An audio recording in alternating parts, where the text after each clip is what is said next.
Hello, everyone. Welcome to the February 4th. Yeah, February 4th. It's 4/2/2024. So I was getting all my fours and twos jumbled in my head. So welcome to the February 4th Empath Energetics Soul Circle session. Funny, I'm just too excited to talk empath energetics. I don't normally say that first.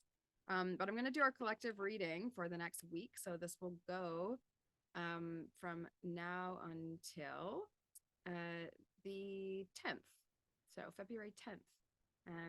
I've been feeling, I guess I shouldn't be surprised at all now realizing how we're in February, but I was really feeling like I wanted to do some love or romance readings. And then I was like, oh, yeah, of course, we're going into Valentine's time. So that makes sense why I'm feeling that. Just going to pull a few for us for this week. And yeah, we have Empath Energetics starting in April. So, as far as updates are concerned, that's a really exciting update. I've been working on Oracle decks. We're going to be using my own developed archetype Oracle deck for the first time in this Empath Energetics round, which is so exciting. Yeah, I'm really excited to test that out. I've been using the Caroline Mice or Miss archetypes deck for every round, all 5 rounds of empath energetics that I've done so far. So it feels like a long time coming. I've been wanting my own deck just because there's ways that maybe I perceive archetypes after having done a lot of this work with people that I think would be helpful. And so really looking forward to debuting that. I'm also writing the book, the manual for empath energetics. I don't know if it'll be ready by April, by our next time, but maybe by the end of that next round, which is exciting. Maybe earlier than that, hopefully, actually. Woo. So, in honor of empath energetics, I am pulling from the empathic oracle for our collective energy reading. mm, interesting. So we have adversity 33. I'm going to read from the deck because I do really love this deck. Michelle Matuzas created this deck. And this was the first Oracle deck that I bought was one of hers. Not this one, but one of hers. So that's many years ago now, many Oracle decks later. So adversity, no matter how deep the muck of my experience, I will continue to reach for the light. The story of the lotus is one of overcoming obstacles, and by its wisdom, it gained its petals, which opened one by one in purity unsoiled by the mud from which it came.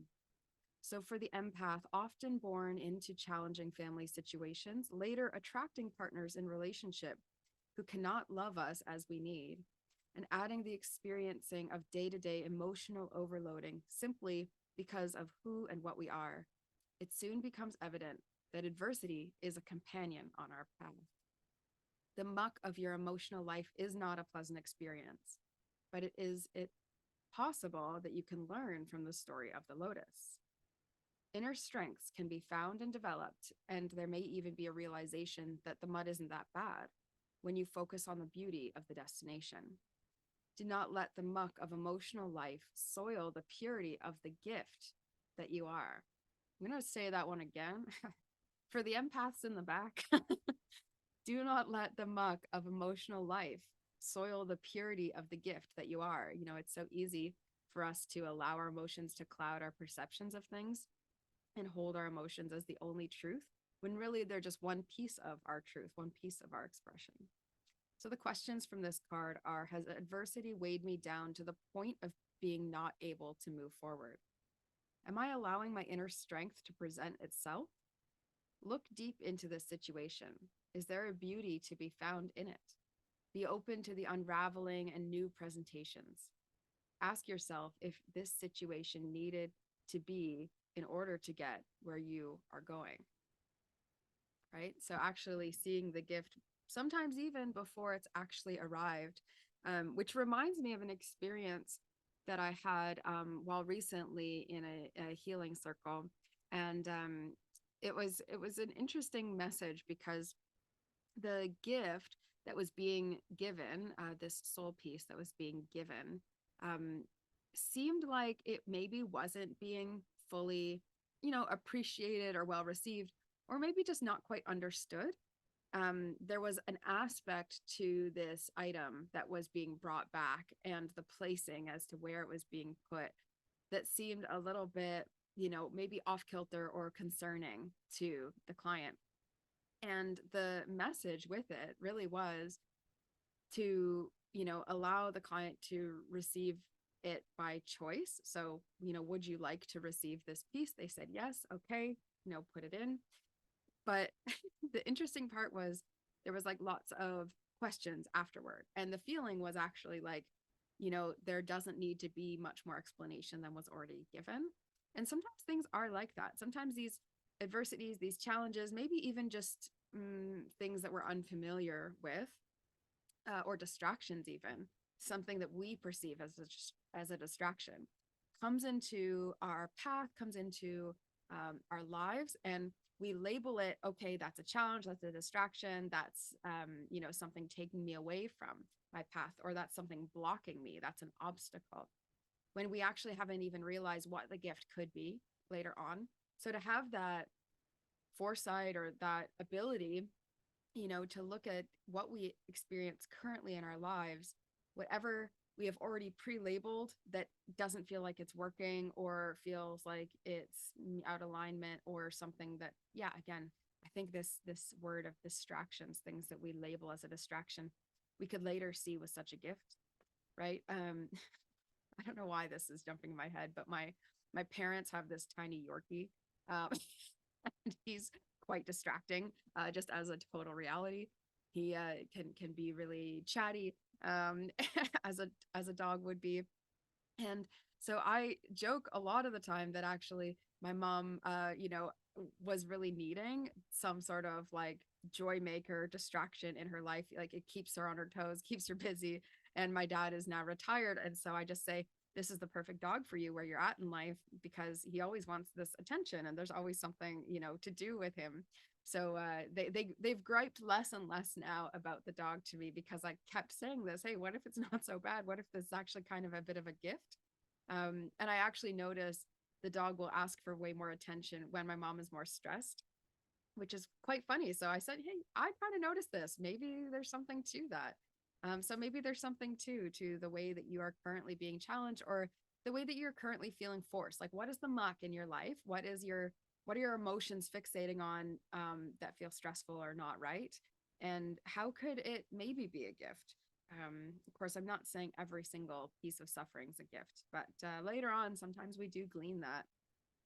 We also have family harmony this week, and financial flow. These are the gifts from the fairies.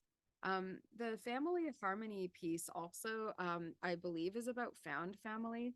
I really have this kind of sense that, in order to feel the way that our inner children are craving us to feel, that's kind of how we move towards more of our full healed self, whatever that, healed. I'm not even going to go there. I don't really don't really buy that.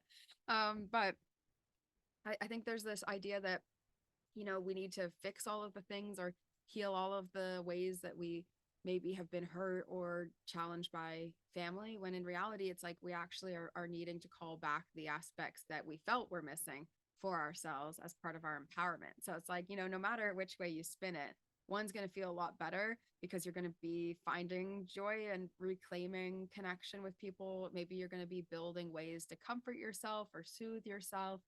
Maybe you're going to be easing up. Maybe you're put under strictness or punishments or things like that. So you're going to be lighting it up on yourself. Um, Family harmony, I think, really is about found family this week, and how you're like, who do you have in your life? This is a question that we ask in Align Your Life. Who do you have in your life, and do you feel like, these people are helpful to you and in your soul's growth? And that could look like a number of things. I'm also getting like a story about someone taking in someone's, children in some way, in a positive sense, like taking care of someone's children, someone else's children. So that's interesting. And then this financial flow card, there's a very specific thing I'm feeling, and it goes to what I was feeling about this year in general, which is that this is a year for strengthening our connection with the upper world. And it's like there's all these like light beings and light figures that are connecting with this main person on this card. So you can kind of see them. They're like little light beings, but there's more and more as you get closer and closer to the light. And so it's this idea that actually the more in flow you are, the easier it will be for people to help you and people to come your way. If there's anyone here who's looking to create or manifest, bring into reality something that feels big, which I know I've got a few of those things right now, not even just one thing. There's a few things in my life that feel like, oh, that's big. And that's big and it needs a lot of money. Then it's the idea that actually the more you're in flow, the more doors open, the more calls come in. Yeah, I'm seeing some approving in the comments, and I knew that was going to be from exactly that person. And so I think the more that you see, these doors opening, then you also have to, every time you do make that new handshake, make that new call, understand that that's you continuing to stay in the flow, to stay in alignment, and to also continue lightening up. So it's not to say that if you have more money, you are like enlightened. I don't really think there's a direct causation. But if you are really inspired towards something, your soul is calling out to it, and that needs resources, then the more you are in flow, the more likely it is those resources show because you're ready to actually hold that frequency. Frequency healing might be important for people this week as well. So if you've never dabbled into that, highly do recommend. I've been loving on some frequency healing recently, helping me with my emotions. I was chuckling, saying to these folks before I started that I've just been crying every day, like just multiple times a day, random things, mostly related to motherhood, mostly related to like soft heart things, some real things that were actually tragic, but mostly like tiny little moments of just emotional like outbursts or something. And I find it really precious, and I don't find myself getting caught up in these emotions. It's really like, whoa, that's nice. Oh, that's interesting. Or, oh, I guess I have feelings about that. And it's just like a lovely kind of sensation. But I remember a time where if that was my reality, I would label that as like, I'm actually like, there's something wrong with me. This isn't right. Or I'm too sensitive or too emotional. And I really found that caused me to fight against my feelings so much that it created even more feelings, and feelings that felt overwhelming and hard to deal with, because what I told myself was that I wasn't wanting to or capable of dealing with even these day-to-day feelings that showed up. But that's just like, I don't know, it's an interesting note, I think, on the path of healing, that yeah, it does actually happen that things soften up over time. It does actually happen that my emotions are freer now than they used to be. They're not as like withheld or restricted. I think that's a beautiful thing to celebrate. I like celebrating empaths and feelers continuing to feel, because I think it's what generates us into the work that we're meant to do. So I want to talk more about the work all of you are doing, and we're going to switch into our individual readings for the week, but also for the month. I like kind of looking at the month ahead, since we're in this first week of February. And it feels like a really potent month. I'm very excited. This is, our energy for the week, some different messages channeled through. But if you want to do, lots more deep work and individual dives, and you also want to be supported around community, then, come on into the Soul Circle. The Soul Circle is $44 US a month, which is, I think, a really reasonable deal considering how much we actually get done in this time. The value it provides us to always feeling like we're connecting to our spiritual selves before starting the week. So we meet on Sundays. The time is changing next week, but you can reach out to me if you want to make sure that you'd be able to show up live. And otherwise, you get lots of resources. And Empath Energetics is going to be early April. So if you know anyone, or if you yourself are interested in doing some self-healing, archetype work, intuition development, if you're just looking to work with me and you're like, hey, she's always going on about that Empath Energetics thing, that's probably the best thing to do. It is, by the way, the best thing to do with me, I think, because it connects you to everyone else in the program, and it's much more in depth. It's like very, very involved. I will be opening up a scholarship for that. So you can check the link below. I'm going to make sure that scholarship link is always in these YouTube videos from here forward until we start. or until I draw the name, because I think I'll draw the name the end of February.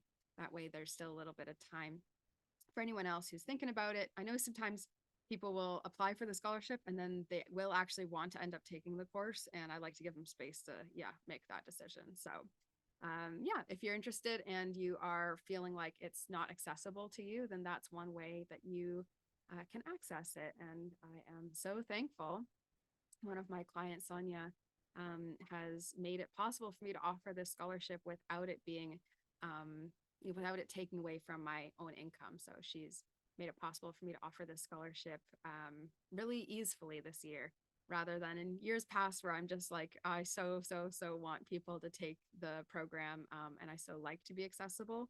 But sometimes, I would also struggle to do things that I need to do. So this is part of like our collective empowerment. And it just really excites me that that's where this program is at, and that it's grown organically to this point, way back from when I was at an alpaca farm when I did this first round. So I find it very funny looking through all these old videos of different versions of me and different versions of all of you as well. Actually, I've been doing lots of review for this book. So, anyways, I'm going to jump into Soul Circle now. If you want to join us there, then all the links are below, scholarships below, Empath Energetics coming in April. Okay, chat soon, YouTube.